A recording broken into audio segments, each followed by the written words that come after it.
Greetings and welcome to the Power Gamer Podcast. I'm your host, Mike Dawson, joined as always by fellow host Johnny Paulus.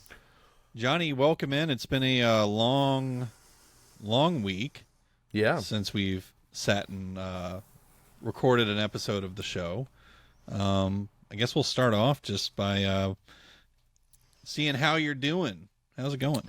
I had one of those weekends where I had 2 gigs, so it didn't really feel like much of a weekend. I'm kind of like, it's already Sunday evening and I got to get ready to go back to work tomorrow, and I just doesn't feel like I earned a weekend, Yeah, no, I definitely remember when playing gigs was work. It feels like work, especially if you get caught out in the sun. Yep. Yeah, and the 4-hour Red Eyes gig. And I mean, it wasn't too hot. It was a nice day, and the crowd was nice, and the tips were decent and all that. It just still that doesn't feel like I just had a weekend. Right. Well, and let's see.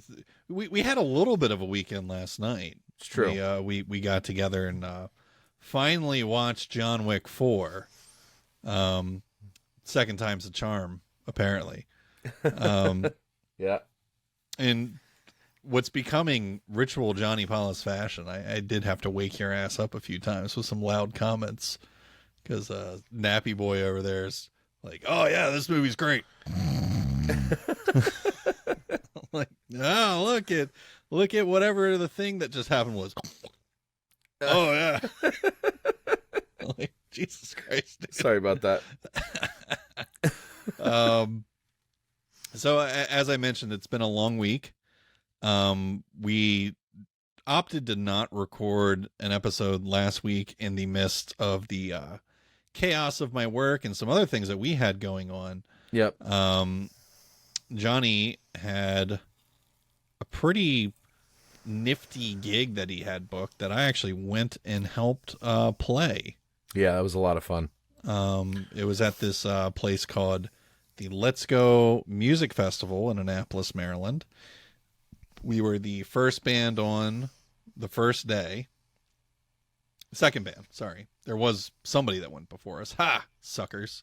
Yep. And the main acts for the day were if you're younger than me, you're gonna have no idea who the fuck I'm talking about, but it was Filter, Collective Soul, and Live were the headliners. So it's cool, having the access to go backstage and grab free water and sit in a tent with fans set up. It was fucking hot as balls. It was really hot. Yep. It was a cool experience, and the sound company I thought did a great job. The sound on both stages was fucking fantastic. Yep.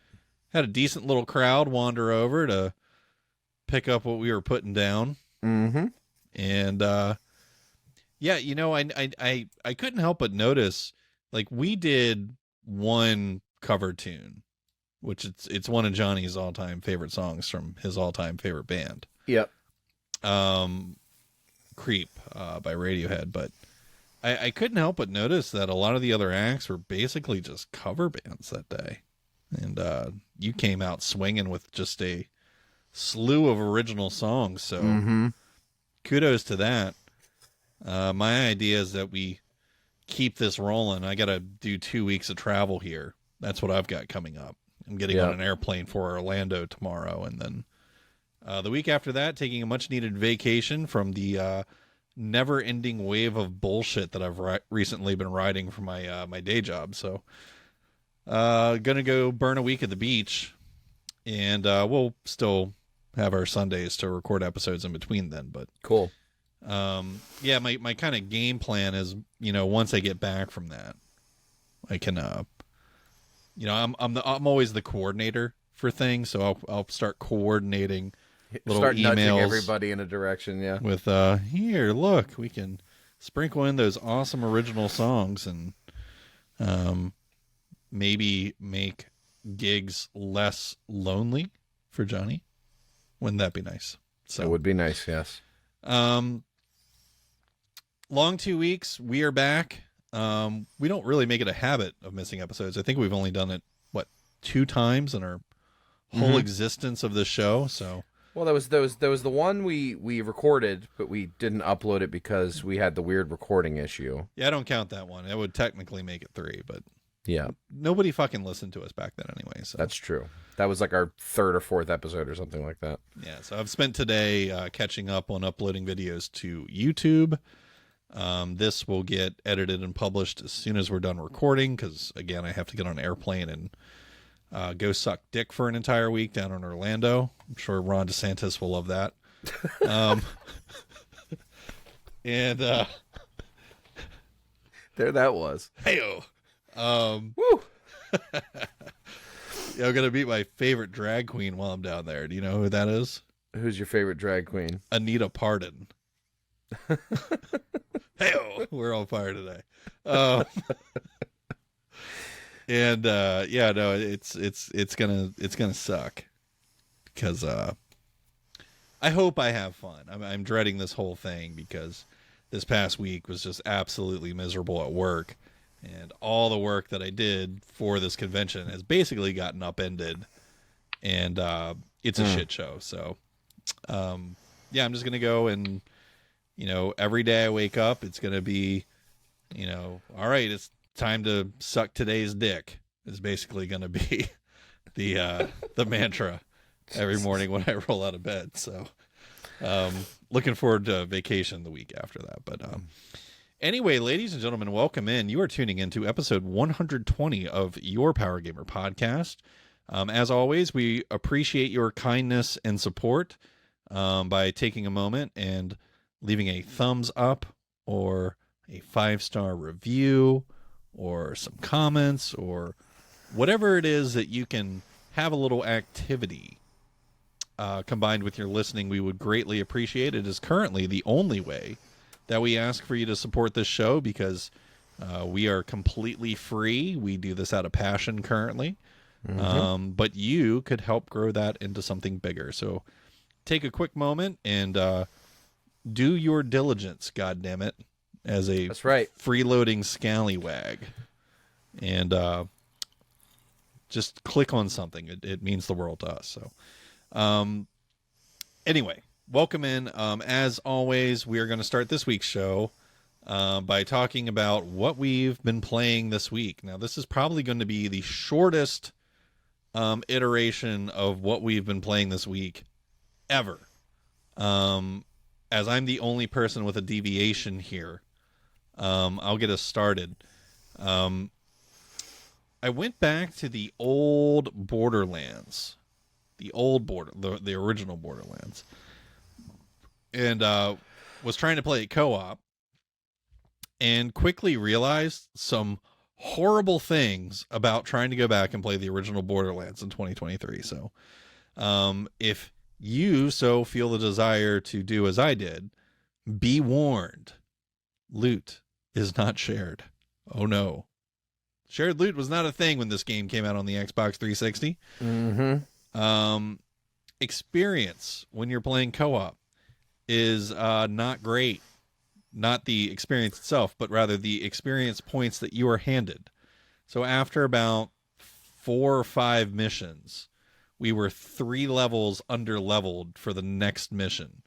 And basically left with the thought of, well, we're going to just have to go stand out in the Borderlands and shoot low-B enemies for 3 hours.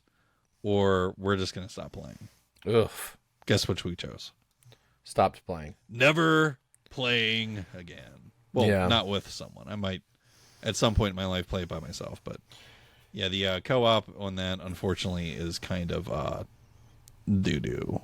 So be warned, as there are iterations of that coming out all the time, it seems, even still. So, but Borderlands is perhaps not the friendliest co-op experience at this point. Stick to Borderlands 2, 3, or the absolutely fantastic Tiny Tina's Wonderlands. Amen.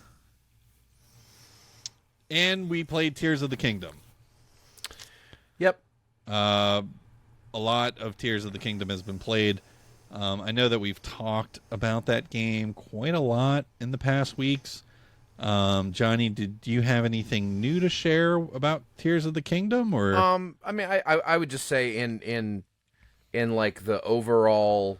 If I'm trying to 100% the game, I think I'm at about the 50% mark. I think there's 132 shrines, and I think I've done 61 or 62, so I'm really close to half of the shrines. I've done half of the temples. I've gotten basically almost all of the sky towers. I've got all the add-ons for the Puripad, so the sensor for the shrines, and this game is incredible. I can't stop playing it. Yeah, I'm to the point with it where I'm still having a fabulous time with it every time I sit down and play it. However, I'm kind of at the point where it's like, okay, I've done enough scenery gazing. I'm just going to push forward now. So I'm a little further along than you are in Yeah. shrines and temples and things. So you might hit that same point where you're like, okay, I get it, and it's time to move forward. Right. Because once you've kind of seen everything that's new on the main map, it's like, well, now I just want to spend time underground or doing the story. And I mean, Christ, the chasm is honestly the best part of the whole game. So check it out if you haven't, or if you're someone that's like, oh my god, I can't believe you're playing a game for the Nintendo Switch. How could you ever tolerate something for the Nintendo Switch? Hit up Johnny and he can talk to you about emulating it. Yep. And doing it that way. But I would say that, I mean, and I've seen you sitting there playing it on your PC. It runs smooth and stuff, but dude, there's like no when I think about like playing something on PC versus playing on console and it being a necessity to play it on PC, this isn't even close. I mean, no, I agree. It runs fucking fantastic on the Switch. They really optimized the motherfuck out of this game. So Yes, they did. Play it wherever, honestly. And I think that's about it for what we've been playing this week, unless we were going to go into an hours-long diatribe about Marvel Snap, because Christ almighty, I've spent so many hours playing that game this past week. Mm-hmm. And the only thing I have to say about Marvel Snap is I have only ever seen the Living Tribunal lose people games. I have never seen him win people games. Whenever people put down the Living Tribunal and they're like, haha, gotcha on turn 6, it always ends up fucking them. Mm-hmm. So it's maybe the worst card ever introduced in Marvel Snap. It's pretty bad. I mean, I feel like the only way you can do it is doing like a ramp Iron Man Mystique, then Living Tribunal. Like, but how do you get that much power to where a double Iron Man's even going to matter? It's really bad. It's pretty bad. Yeah, you'd have to negative your way into it, and Something. At that point, you might as well just uninstall the game from your device, because that's just going to be pain.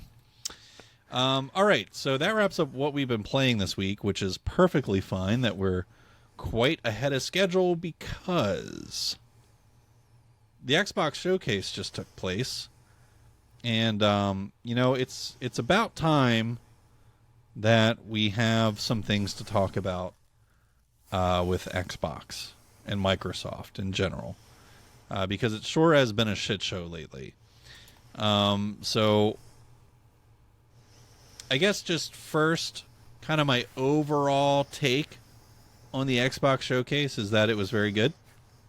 But that it didn't even sniff the fart of the Sony Showcase that we saw a couple of weeks back.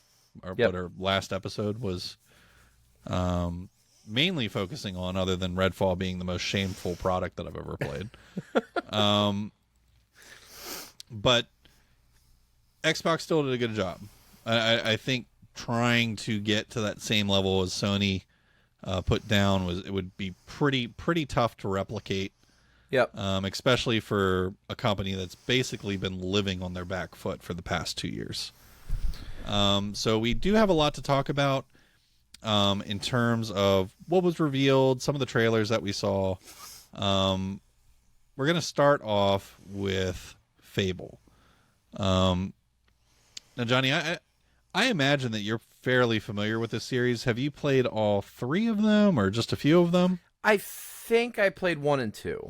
I feel like that's most people's answers, and that's the Yeah. case with me as well. I started a game in Fable 3, and then I got married. And so that kind of just derailed that, and I never went back to it. But Fable 1 and Fable 2, I've always kind of regarded as like two of the dopest games ever. Fable 2, of course, going back to when Xbox was taking everybody's lunch money in the 360 era. Yep. And the original Fable, of course, being one of the best titles on the original Xbox that wasn't a shooter. So we got just I would call it just a teaser for Fable, because we didn't really see what the game looks like. Right. It was more just a cinematic trailer, I guess, introducing us that, hey guys, no, we've been talking about it for years now, but it is actually happening. Yep. So I guess, Johnny, first, I'll give you first crack here. Any comments? Were you able to make anything of this, or just how are you feeling about a new Fable game in 2023? Well, I mean, one of the things that was always kind of unique about Fable is the sort of tongue-in-cheek kind of silliness of it. It's like it would take itself seriously at the same moment that it wouldn't, and I liked that this teaser kind of embodied that. It still had a little bit of that kind of silliness to it.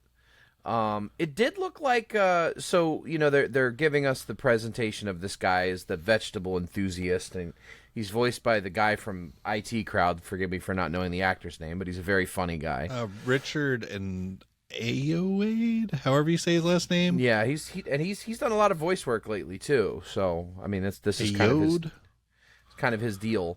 But it's revealed that he's a giant, and your protagonist is trying to survive being inside this giant's house. Portions of that did look like gameplay. There were little snippets there where Sure. dodging Yes. things, and so we did see a tiny bit of what I think was probably gameplay. Like when they booted the chicken. Yes. Yeah. Yeah. But the graphics I thought looked really good.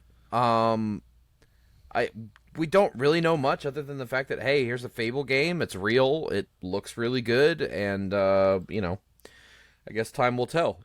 Here's my takeaway from it. Is that two main things. Because Fable and Fable 2 in particular, very important games to me in the past 10, 15 years. And of course, Fable is almost as well known for its excellence as an IP as it is known by the person who made the games, which would be Peter Molyneux. And he's kind of, what would be the right word?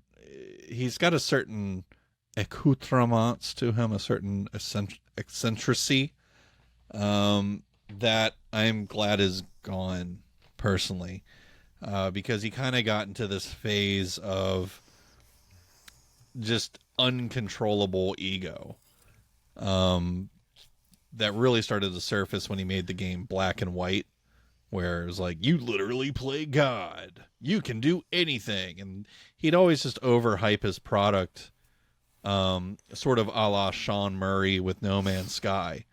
Very much so. Yep. And he annoyed the absolute living fuck out of me. So I'm really glad that we got a Fable introduction and there's no Peter Molyneux, because it would normally be him coming out dressed up like Steve Jobs with his head up his ass sniffing his own farts for like an hour. Yeah. So we didn't get that, thankfully. Number two is that the dev team making this is literally Microsoft's best dev team, Playground Games. Now, if you're not as tuned in with dev teams and things like that, Playground Games are the basically sole team responsible for every Forza Horizon game. So, yeah, is this a big change from a car driving game? Yes. But if you look at the talent and excellence that is present in all of those Forza games. You'd have to Yep. imagine at some point a dev team going, please, for the love of God, let us make something fucking else. Yep. Here's a golden opportunity. Microsoft owns Fable. It's been sitting dormant for fucking ever. Let's reboot the series fresh. This is not Fable 4. This is just Fable. So this is going to be a reboot made by Microsoft's absolute best team that they have. So combining those two things, you have people hungry for an opportunity to make something that's not a car driving game, and them also being the best dev team that Microsoft has. This is perhaps the sleeper of the whole thing, because I have this notion that this could end up being one of the best games that we've seen that is an Xbox exclusive. So Yeah. given that we just got a trailer, is it possible that it comes out next year? I would say, if so, late next year. If not, 2025. I think 2025 is more likely, personally. I'm hopeful that it's going to be next year because of how long we've known about the existence of this. That's true. It's been long enough for a AAA game development cycle, especially from a team as talented as Playground. So I'm very hopeful that we'll see it next year, but currently we don't know anything. Next up, we're going to talk about one of my all-time favorite games, Cyberpunk 2077. Now, of course, this is not anything Microsoft exclusive, but a lot like the Sony showcase, these brand-specific events piggyback some new information from third-party teams. Obviously, we've known about Phantom Liberty for quite some time. We have known that Idris Elba is a big part of this. And what we got in the showcase today was a release date and a much deeper look into the upcoming expansion. So, Johnny, what were your thoughts on Phantom Liberty?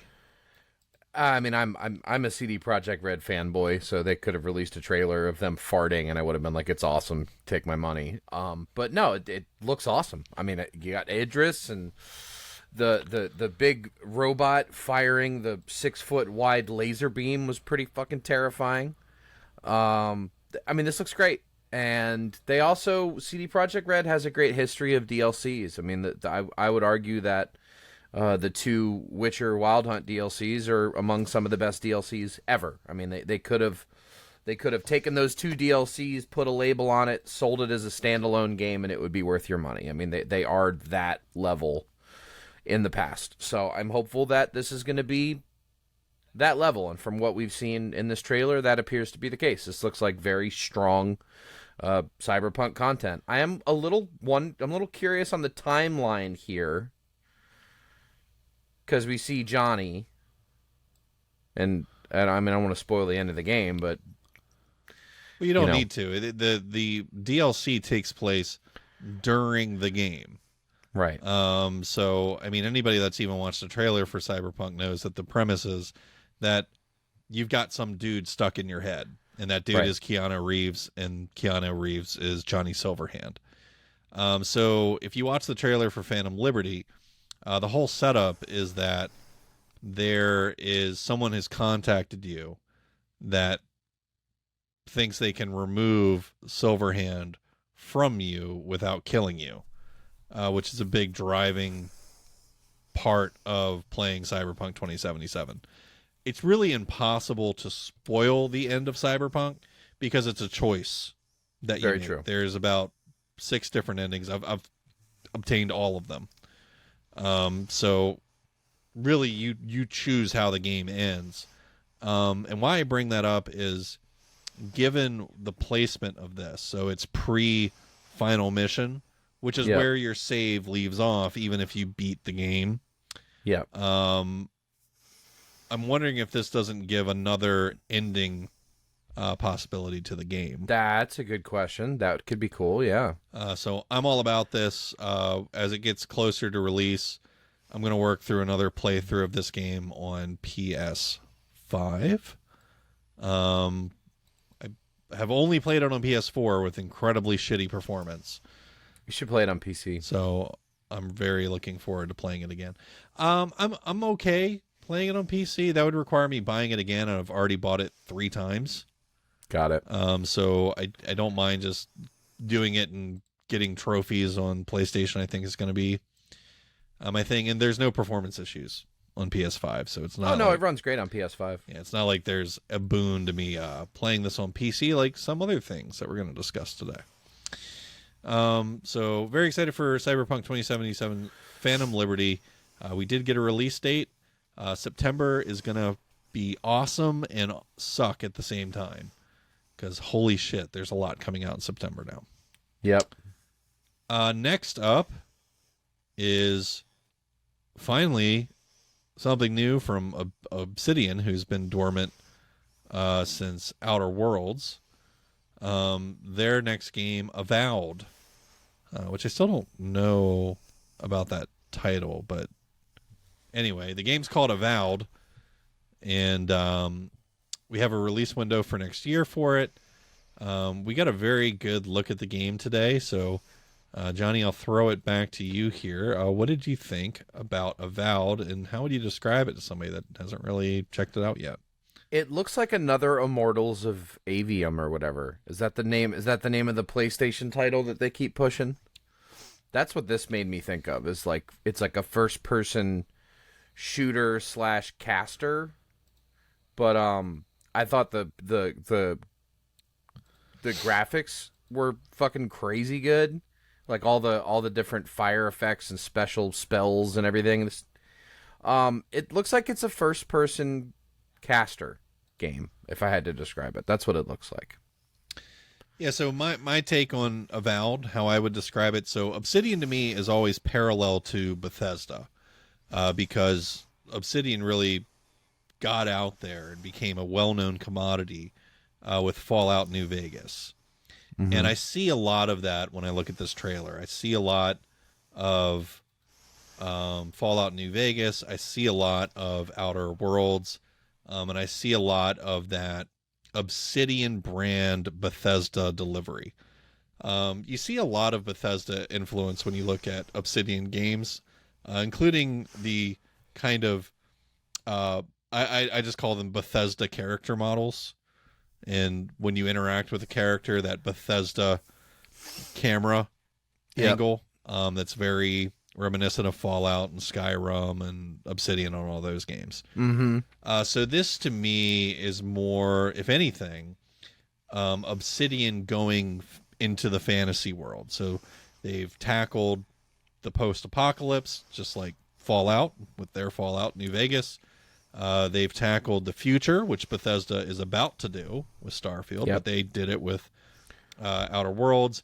And now they're going into fantasy, that same space occupied by Elder Scrolls. And Avowed looks to be their version of that. So when I look at this game, I mean, all I see is Obsidian Elder Scrolls, basically. And don't forget, Obsidian also did Knights of the Old Republic, too. Yes, way back before they were, which everyone thinks is just another BioWare game, but no, Knights of the Old Republic 2 is Obsidian. They've been around for a long while. Well, they do have a long history of kind of taking someone else's formula and not doing like a 10 out of 10 job with it, but doing like a 7.5, 8 out of 10 job with it, and developing like rabid cult fans of their versions. You know, New Vegas is looked at by some as like, oh my god, it's the best Fallout game ever. And Outer Worlds also has a similar kind of rabid following to it. So it's Bethesda light, basically. But what's nice with Obsidian is they take great care of their product, and they usually come out in fairly good states. Yeah. So yeah, I'm interested in Avowed. I really fucking don't want to have to say that name, because some about saying Avowed feels awkward. Maybe I don't know what it is, but that's going to be a C for me on the name, but the game looks pretty nice. Yeah, the game looks cool. I mean, Game looks cool. Yeah, I mean, I wasn't blown away. Sorry, I I thought you were wasn't gonna blown keep away, going. but Yeah, no, no, I it mean, looks fine. So we're it looks gonna all right. It looks fine. we're gonna get that sometime in 2024, and apparently it's coming straight to Game Pass. Next up in the showcase, hardware announcement. There's going to be a 1 terabyte version of the Xbox Series S. So anyone that hoped that Microsoft would eventually abandon the piece of hardware that's literally holding back an entire generation of video games, sorry, that's not the case. They're actually just doubling down on it instead. So Yay!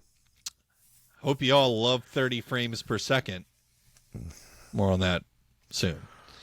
Next up, South of Midnight has been revealed from Compulsion Games. I know you didn't have a ton of time to break into this, but what were your thoughts on Compulsion? South of Midnight, you mean? Or sorry, yeah, I'm locked in on the dev because that's about all there is to talk about with this. Well, and that's the thing is the trailer was just a stop motion. It was very well done. I mean, it was very cool art style. I dug the presentation of it, but it could be a fucking puzzle shooter. I have no I have no idea what this game is. Yeah, I'm fairly confident that it's just going to be a different style version of We Happy Few, which was a decently reviewed game. IGN had given We Happy Few like 7.5, something like that. It's kind of wears its BioShock influence on its sleeve, so to speak. Yeah. And very stylized art. They're not hiding their influence at all from BioShock. So yeah, if I look at We Happy Few and how that game was, it's a first person game that literally, I mean, down to the UI, down to the audio logs, down to just the overall like style, the Art Deco style, is basically like, okay, we're trying to make BioShock basically. Right. And so if I had to take a guess, this is going to be that, because I already see that in the art style, right, in this trailer. This is going to be that with a new character, and it's got that Monster Hunter kind of flair. So mishmash BioShock and tracking. Maybe a game like The Darkness would be a good comparison. I don't know. Yeah. So that all being said, it's intriguing. It is. They have a history of being okay, so perhaps it's the next step forward. The team at Compulsion, further cementing the why things look like BioShock. It's a bunch of ex-Arcane devs, so like you see that. Oh, got it. You see that Arcane look, that Dishonored kind of feel to it. When you look at We Happy Few, so I don't think they're going to reinvent the wheel here. I think they stick to what they've done and just apply it to a new IP that's maybe going to be taken better than We Happy Few was. So South of Midnight, looking forward to that. Will be interested. Could be something. Right. Next, other than the one obvious game that we're going to talk about more in depth here at the end of the show, the thing that floored me the fucking most is Star Wars Outlaws. Yeah. Johnny, what did you think about Star Wars Outlaws? I mean, we didn't see any gameplay, but Do you need to after that trailer? dude, the presentation for this trailer fucking delivered. My wife was doing laundry like about 15 feet away from the TV, and she heard me watching this trailer because I was like, I gotta binge all this stuff before the show. And she heard the audio of what I was watching and then walked over folding a blanket and then stood there sucked in and watched the entire trailer. This looks awesome. This is like, I feel like most of us Star Wars old heads, this is what we want. We want the scum and villainy of Star Wars. We've had enough video games where I've got a lightsaber in my hand. And don't get me wrong, Jedi Survivor's great. Love it. I'm sure they're going to make another sequel, but it's nice to see a Star Wars game that's not that. Mm-hmm.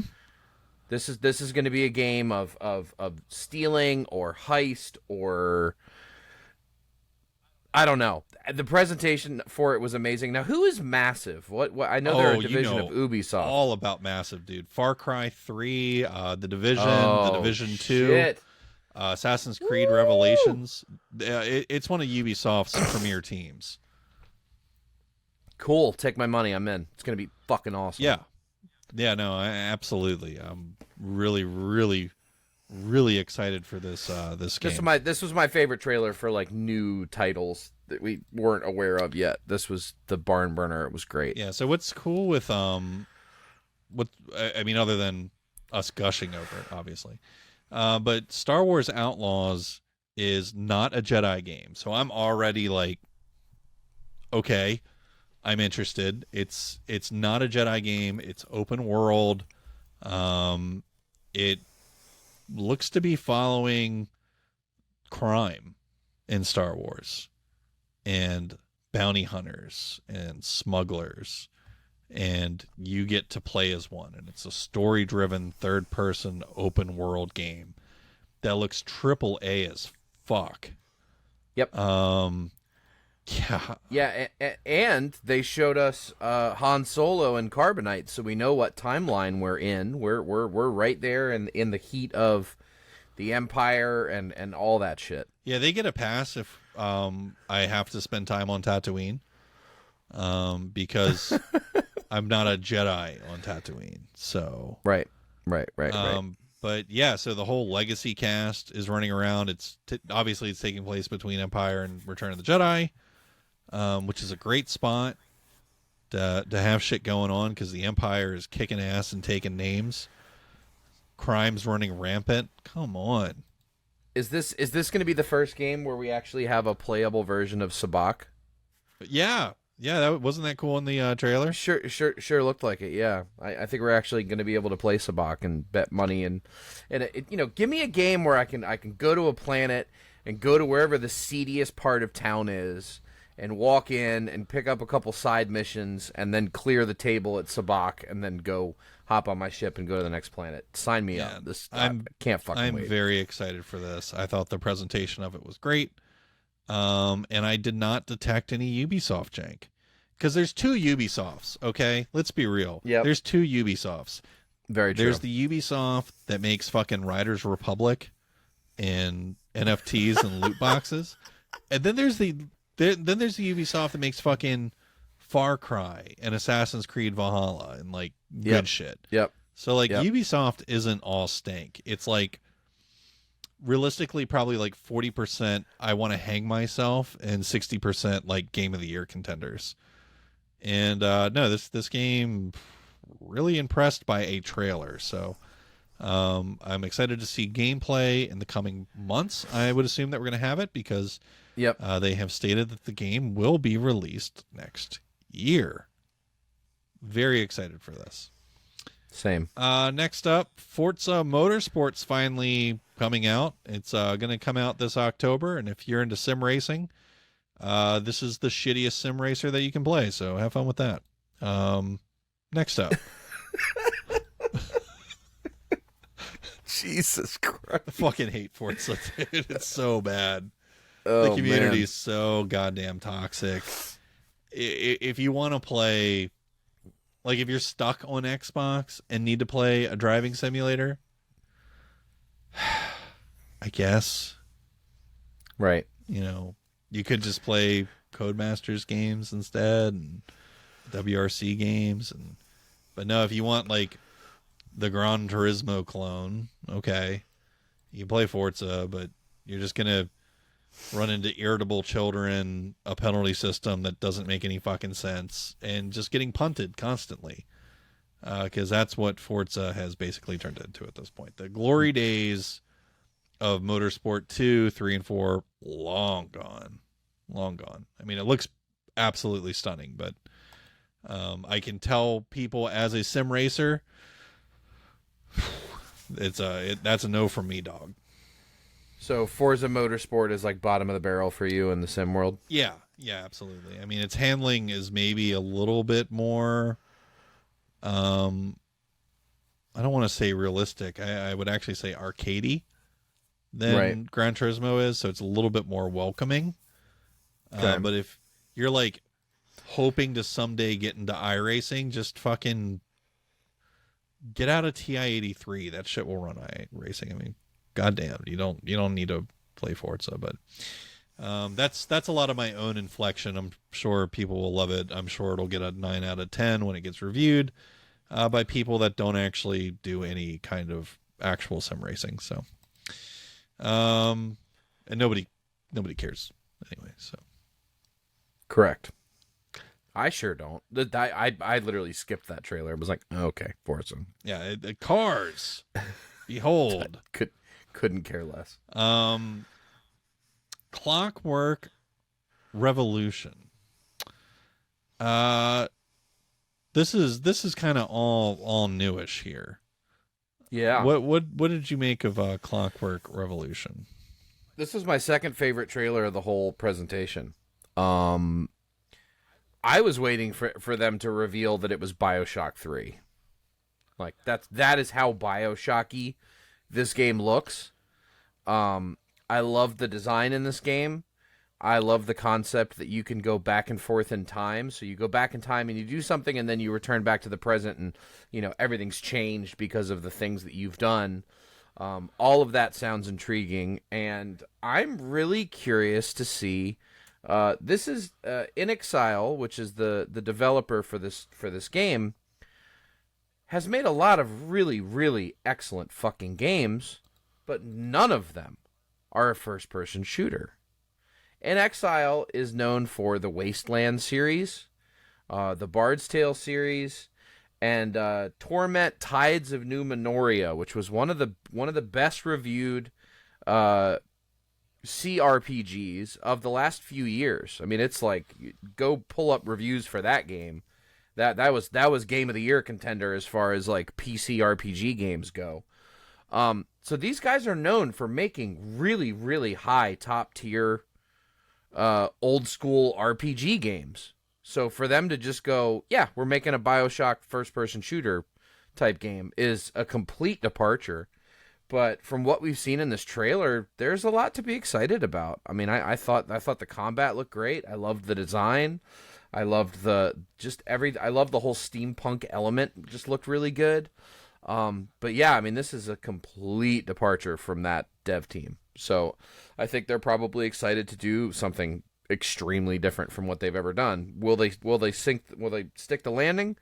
Time will tell, but it looks pretty awesome. I mean, I've really, really enjoyed this trailer a lot. So this is probably a great time just to do a quick inflection, right, about In Exile. Because one of our earlier episodes, I mean, early, like right when we started the podcast, one of the big news stories was surrounding Chris Avallone, who, of course, was one of the lead, I think, creatives or designer of the Planescape Torment series, and of course went on to do all sorts of amazing projects, very well known. Icewind, Knights of the Old Republic 2 was him, Neverwinter Nights, Fallout New Vegas he was a writer on. I mean, games that we've been talking about today. Divinity Original Sin 2, he was a narrative designer. He was a writer on Jedi Fallen Order. I mean, this guy is all over the place. So there is all of these sexual misconduct allegations, and he basically got run through the cancel culture grinder. And not a lot of news outlets reported. I mean, I think when we presented it, it was pretty fair. Yeah.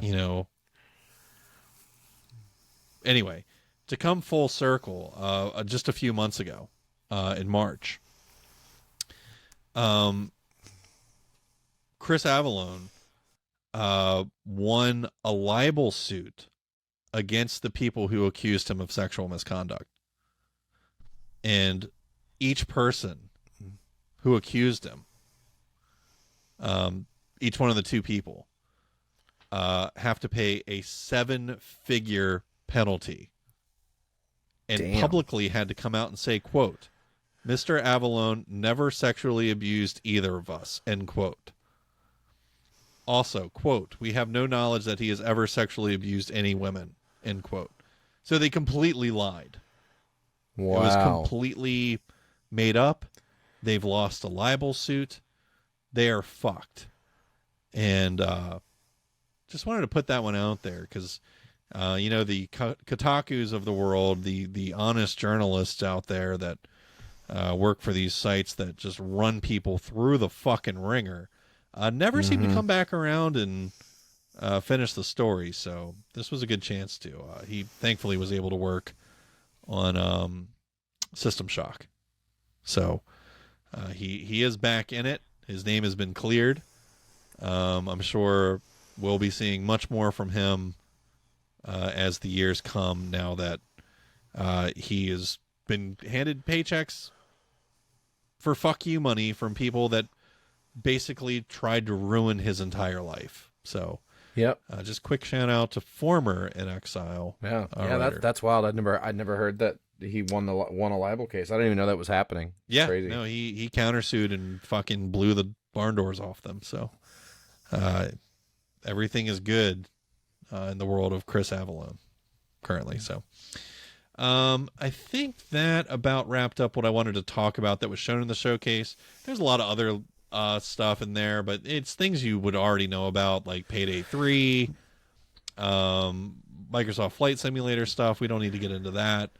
I thought Payday 3 looked really dated. Is that just me? I really didn't pay any attention to it because people that want to play Payday are going to play Payday. Yeah. We'll get sucked into playing Payday with somebody. So, I feel like we already knew Hellblade 2 was coming out next year, but yeah, it's that trailer was awesome though. It was nice to hear the voices again. We hadn't really had much of the voices. It was nice to get sort of an extended look and showing that game design is intact for the sequel, which I wasn't surprised by, but it was just nice to hear the multiple voices. Sure. So I guess if you want to know anything more about some of the smaller releases, just pull up a news article or something. We don't need to get into that here. Cities Skyline 2. Let's talk about it for 3 hours. No, let's No thanks. Let's not. Let's instead turn our attention to the stars.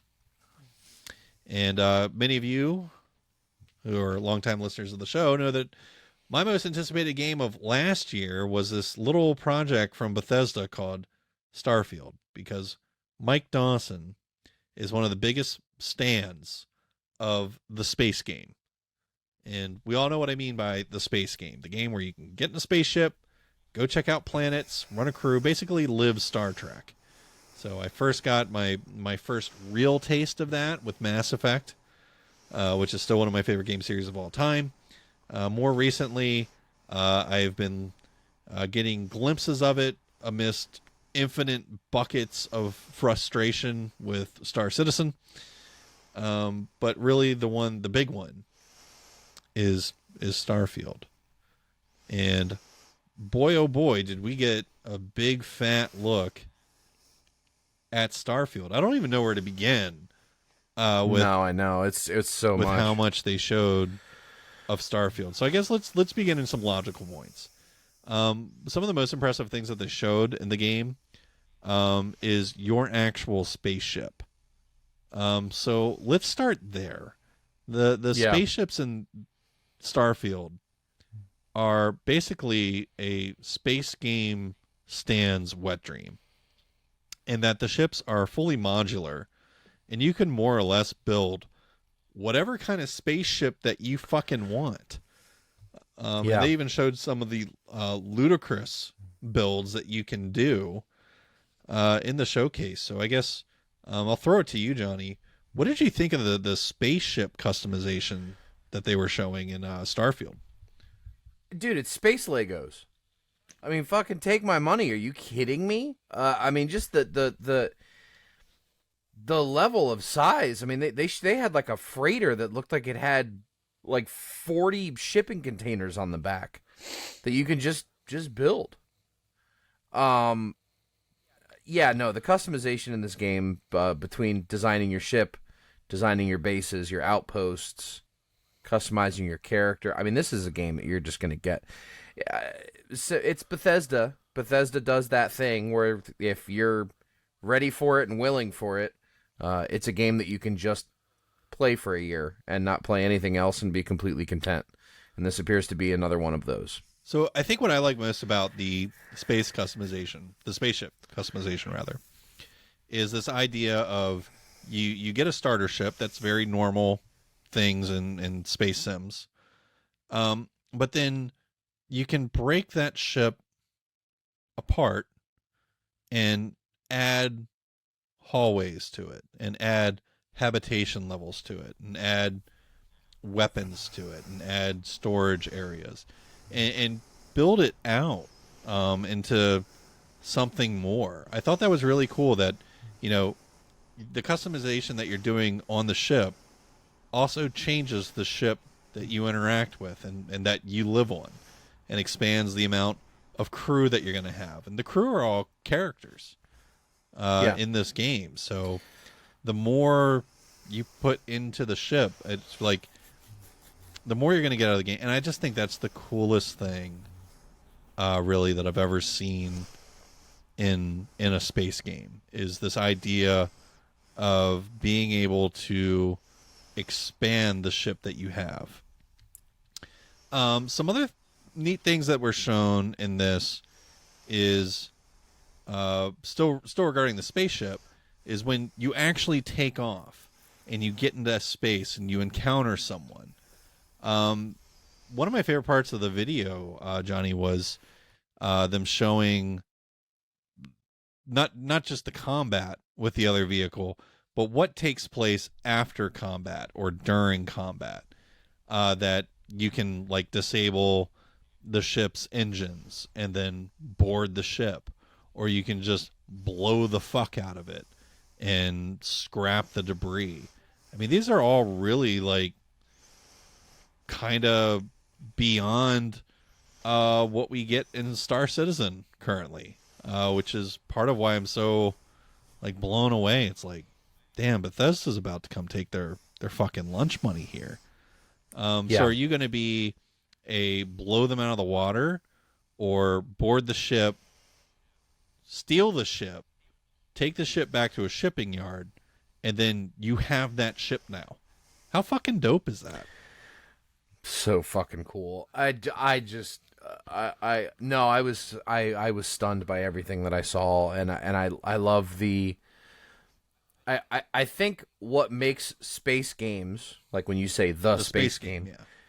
What makes the space game so intriguing is that limitless potential and possibility of do whatever the fuck you want to do. If you want to be an explorer and go find these uncharted planets and explore them and find, you know, the hidden mine with this rare material that's worth a ton of money, you can go do that. If you want to be a pirate, probably go do that. If you want to be a bounty hunter, you can probably go do that. Absolutely, yeah. I am. I knew Bethesda was going to do something special here because they haven't done anything special in a very long time. And I know they've been working on this for a very long time, and it was nice to finally get something out of them. But honestly, Mike, the thing that blew me away was the presentation of the lighting and the atmospheres on the planet when they were showing about how much time they committed to, you know, what kind of star into what kind of atmosphere is going to look a certain way, and then they cut between these different landscapes on these different planets, and it's just gorgeous. I mean, stunning, absolutely fucking mind-blowing, far beyond anything Bethesda has ever done.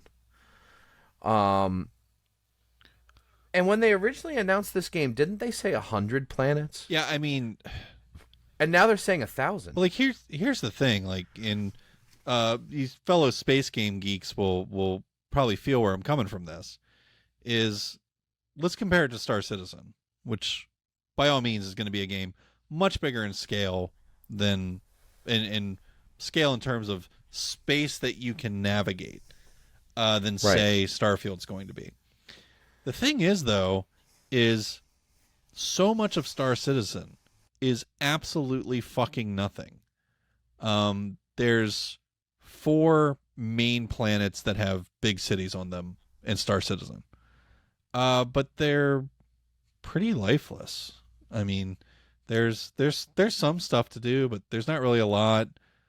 They haven't really gotten to the point of having like a ton of NPCs with quests. There's like 3 NPCs that give you quests. And you know, in Star Citizen, so let's say, you know, you have those 4 core planets in Star Citizen. And then each one of them has a little cluster of planets around it, like 2 or 3 that are mostly vacant with some exceptions. Right. The 4 cities that they unveiled in the showcase are absolutely fucking crazy. And what's the irony that's not lost on me is that they correspond to the 4 cities that you see in Star Citizen. Almost exactly. Yeah. But they're so built out. They're so big. And they're full of life and energy and quests and NPCs and interaction and shops and spaceports and just there's so much. And that's only the surface, because then all the planets are really thought out. And, you know, it's like one of those things, like if I get a Mass Effect style planet, I'll be fine with that, honestly. I don't need a No Man's Sky planet. I don't need a Star Citizen planet that's just full of nothing. You know, give me something that's 2% the size, that's just full of life. And that's what I want. Because, I mean, let's be real. If I had a spaceship and a Land Rover or fucking whatever, I'm not going to be driving around in the middle of fucking nowhere. I'm going to want to go where the settlements are, go where the resources are, go where, you know, there's stuff to fucking do. And this looks like it nails it. Well, and the other thing that we've never really had in a space game is that Bethesda side quest thing. In every Bethesda game, there is no fucking shortage of side quests, right? This is what makes these games the bane of my existence as somebody with ADHD, is I can go into a town and pick up 10 quests and be like, all right, cool, I'm going to go that direction. So in this game, it's going to be cool. Let me go to that planet. And then I'm going to get to that planet, and there's going to be 10 other fucking things to do. And I'm not even going to do the damn quest that got me to that planet. And we've never had that in a space game where there's so much to do. And that is what Bethesda has always done. They've never made a game that doesn't have, I mean, honestly, if we're going to be fair here, too many side quests. Mm-hmm. And that's okay, because this is a space game with too much shit to do. Are you kidding me? Sign me up. Yeah, the only thing that's going to be different from Starfield from like No Man's Sky and Star Citizen, because those are the 2 that are going to come up the most in the comparables. Is there's no sequence of flying from space real time through atmosphere onto the planet, which is fine, because 99% of that planet would be absolutely fucking nothing. This is what I was talking about with Star Citizen. It's like, so you can do that in Star Citizen, but you're always doing it to the same couple of fucking places, because there's nothing anywhere else. So yeah, I'd rather just have the system in place that they do, where like you do the warp, you go to the new system, and then you get to the planet, and then you pick where you're going to land. Great. That's fine.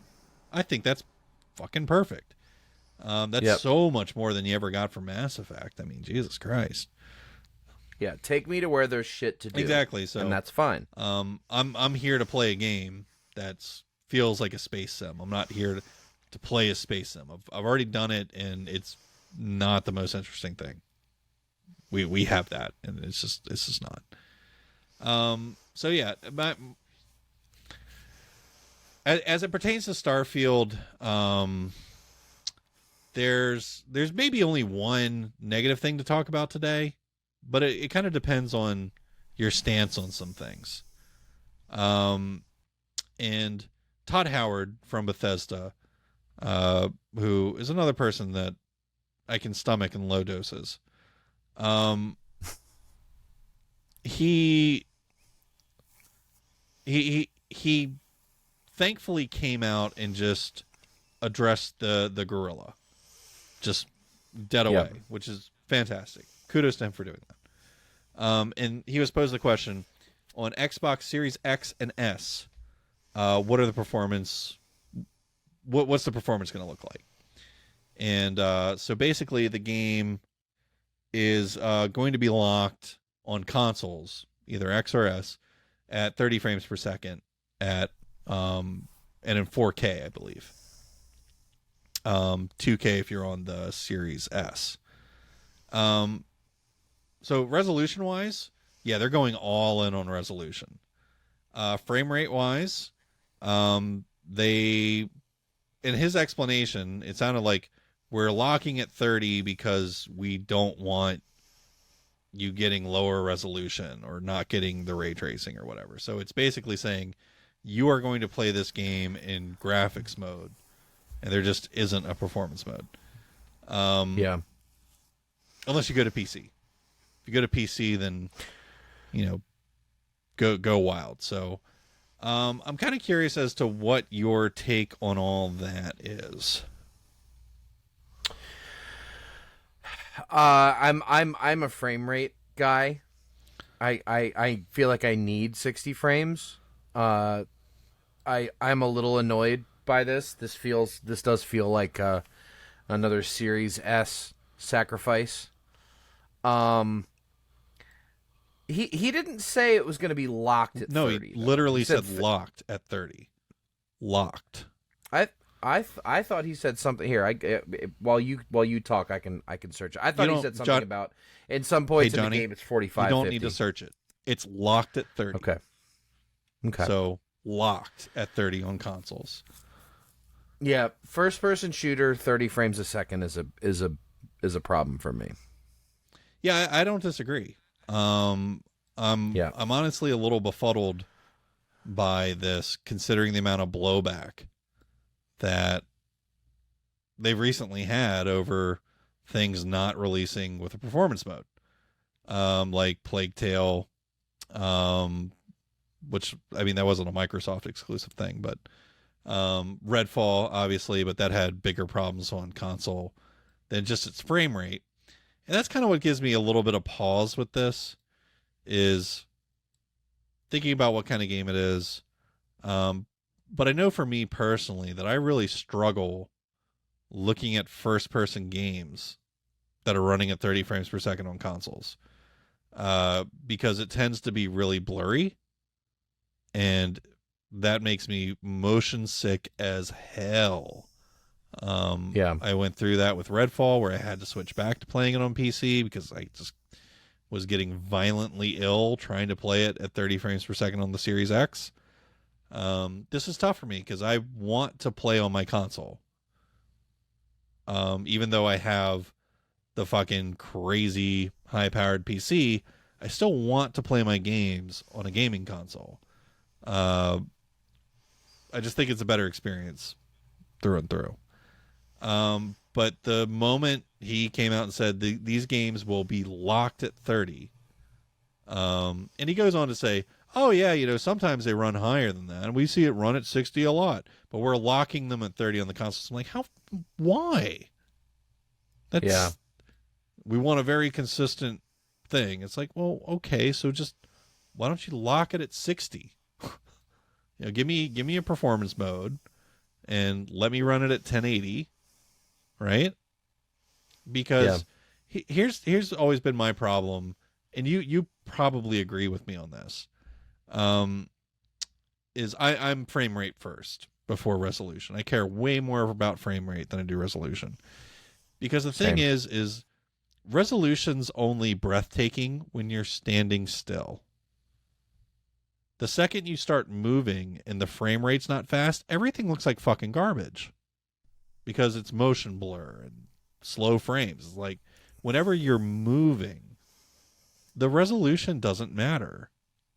So every scene they showed from the showcase where like the guy's jumping around with a jetpack and shooting things, I'm like, it's choppy and blurry as fuck. I can't with this. So basically upon the announcement, I'm left in a bit of a conundrum because I have a strong desire to play this Xbox exclusive game on my Xbox Series X. That's kind of where I want to play it. I want to feel like I should pre-order the cool controller and the cool headset and that fucking dope-ass watch and crack open a case and pop in a disc on my Xbox. But it's like, damn, dude, at the same time, like, I might still get that stuff, right? Just to have the experience of buying it. But Yeah. I might just play the game on Game Pass on my PC so I don't have to deal with being locked at 30 frames per second. I don't understand why more of these developers don't unlock their options. Because it's a foregone conclusion if it's a PC game that I can go into the options and go, well, let me turn the shadows down. I don't give a fuck about shadows. Let me turn the reflections on the water down. I don't care about the quality of the reflections on the water, right? I can go into all of these games and turn a couple things down that I don't care about, crank a couple things up that I do, and find that sweet spot where I'm getting the frame rate that I want, I'm getting the fidelity that I want. You can always find that happy medium. And I realize that on console they don't have it because they want to have it be dumbed down to where it's just this is the experience. And the ones that do have those options, it's two options. It's do you want performance or do you want frames? But I do wish that they could find a way on these consoles for you to be able to, if you wanted to get to 60, like you should just be able to just unlock the frame rate. I don't want it locked at 30. I want it to be unlocked. I'm accepting the fact that it might be inconsistent. I might notice a frame drop when I'm going to a new building I've never set foot in.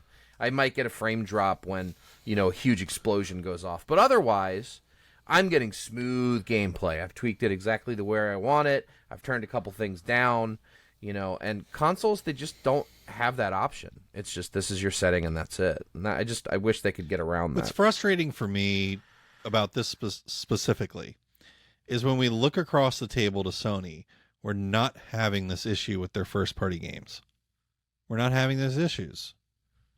Sony's games run at 60 frames per second, and you can tell Japan has said games must have an option. They either need to run at 60 or they must have an option for 60, because not a single product from Sony comes out without that option. And they seem to understand the importance of frames. Whereas I don't know what the fuck's going on over at Xbox.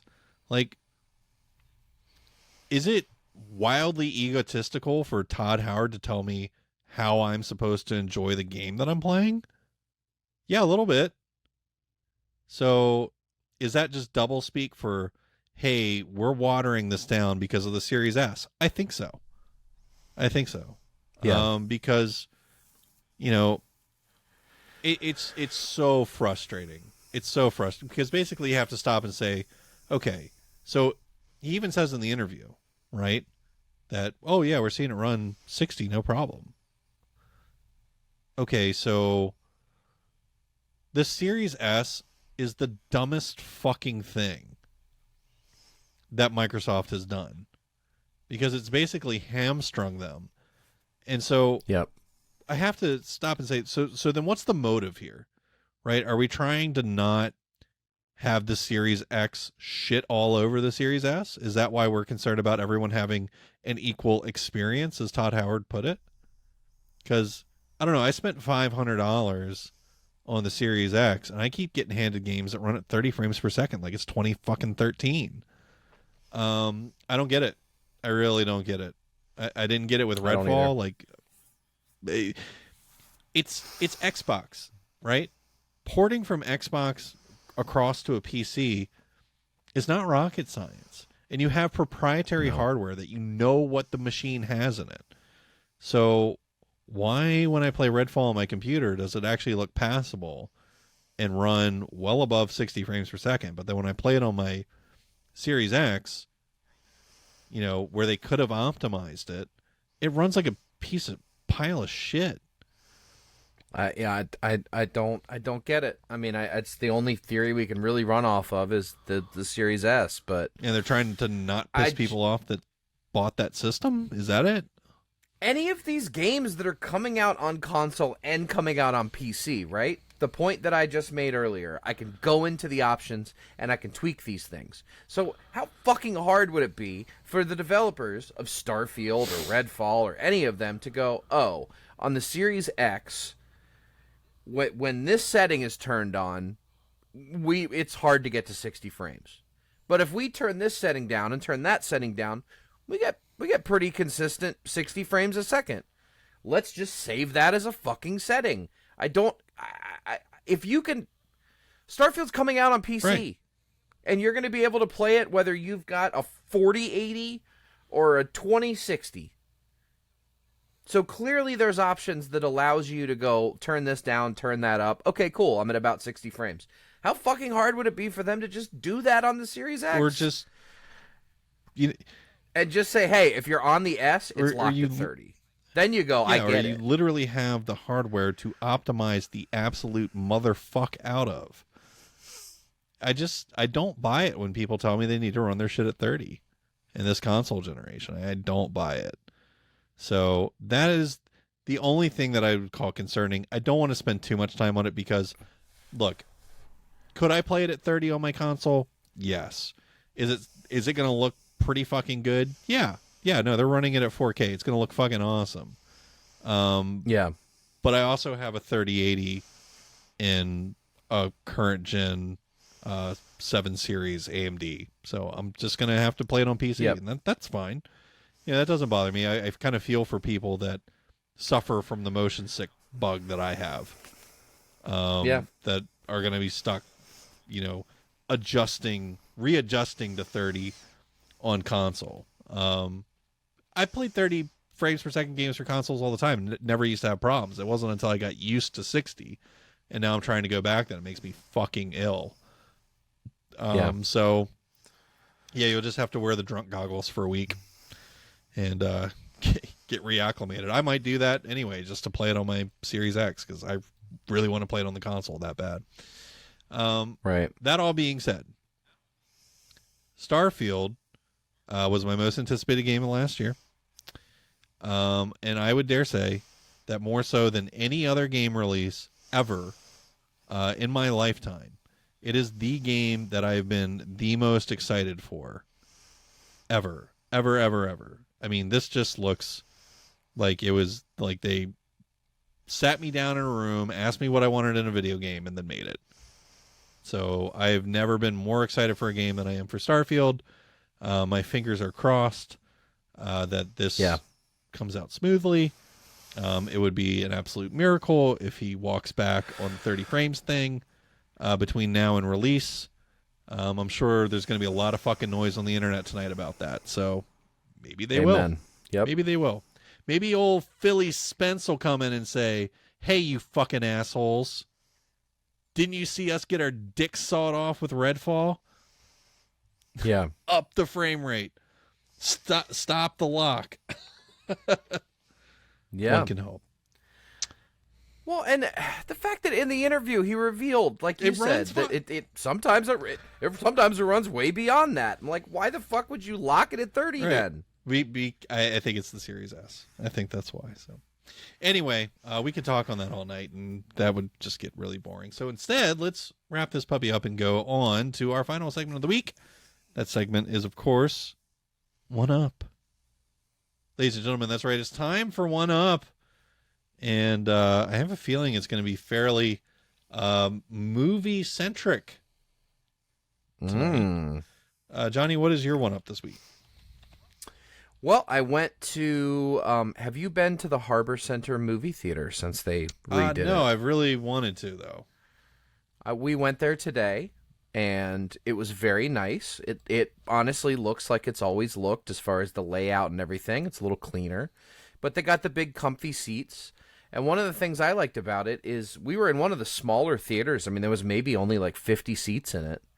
But it was nice. The screen was nice. The audio was nice. The seats were comfy. The popcorn was reasonable. My favorite thing about the Hallmark Theater, though, is when you walk in, they have these posters. I think they call it Retro Replay. And then before the movie they're talking about Retro Replay, they take these old classic movies and go, hey, do you want to see Blade Runner Final Cut in theaters? We're doing that on this day at this showing. Do you want to see Jaws in the theater? We're doing that on this day. Do you want to watch whatever? I mean, they had even Clear and Present Danger and Air Force One and a bunch of old movies I haven't seen in forever. And they're all doing one showing at the Hallmark Theater. I thought that was a novel idea. And they're cheaper tickets. I think they're $7 or $8 to go see Nice. those. But I took the boys and the missus, and we all went to go watch Spider-Man Across the Spider-Verse. And holy fucking shit. It was incredible. They somehow managed to take the very, very, very high bar that was the animation style of the first Spider-Verse movie and just crank that knob up another couple notches. The animation in this movie... If the movie was bad, it still would have been worth the price of admission just for the animation style. Thankfully, the movie was awesome, and if you're a fan of the first one, you should definitely go see the second one. And there's a big cliffhanger with to be continued, and they've already announced that the next one comes out, I think, May or June next year. So there's Spider-Man Into the Spider-Verse. The second one is Across the Spider-Verse, and the third one is Beyond the Spider-Verse, which will be out next year. But, yeah, if you're a fan of the last Miles Morales movie, this one was just as good, if not better, and I fucking loved it. Go see it. Please go see it in theaters. This is not one you want to miss out in theater. My one up this week is a little movie on Netflix called Sandcastle. Sandcastle it's a war movie. All right. It's a war movie. It came out quite some time ago, 2017. But it's Henry Cavill, basically just being awesome. And then a whole bunch of other characters that I wasn't, super familiar with. I mean, I was familiar with Logan Marshall, who was in it from the, Mad Max series. I see Nicholas Hoult is in it. He's awesome. Really, really, really good movie. Really dark and heavy and good war movie stuff going on there. Thoroughly enjoyed it. So if you're into, I've always been a big war movie fan. I think they're my favorite genre of films ever. So if you've chewed on a lot of them and somehow missed this one, it's really good. So, give a check out to, Sandcastle, if you need to see some badass Americans doing badass American shit. It's pretty good. Cool.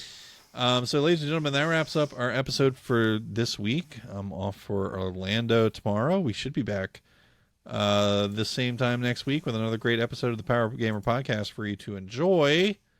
Until then, I'm Mike Dawson. And I'm Johnny Tune Paulus. in next time. Take care. Catch ya on the flip flop. Oh, yeah.